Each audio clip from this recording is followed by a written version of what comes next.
అందరికీ నమస్కారం. గంగాధర్ నెల్లూరు నియోజకవర్గం పెనుమూరు మండల కేంద్రంలో నిన్నటి రోజున వేలంపాట నిర్వహించారు. పంచాయతీ నిధులతో నిర్మించినటువంటి షాపింగ్ కాంప్లెక్స్ విషయంలో ఇది పారదర్శకంగా జరగలేదు, జవాబుదారీతనంతో జరగలేదని ఈరోజు వార్తాపత్రికల్లో వచ్చింది.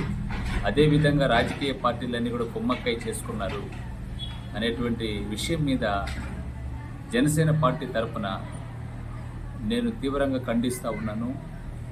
పవన్ కళ్యాణ్ గారి ఆశయాలు, చంద్రబాబు నాయుడు గారి లక్ష్యం, నరేంద్ర మోదీ గారి కోరిక పెనుమూరు మండలంలో నెరవేర్చబడాలి. దానికి అనుగుణంగా అధికారులు కూడా పారదర్శకంగా జవాబుదారీతనంతో వేలంపాటు నిర్వహించే విధంగా నిన్నటి జరిగినటువంటి వేలంపాటును రద్దు చేసి మరలా కొత్తగా వేలంపాట నిర్వహించాల్సిందిగా నేను జనసేన పార్టీ తరఫున తెలియజేస్తూ ఉన్నాను.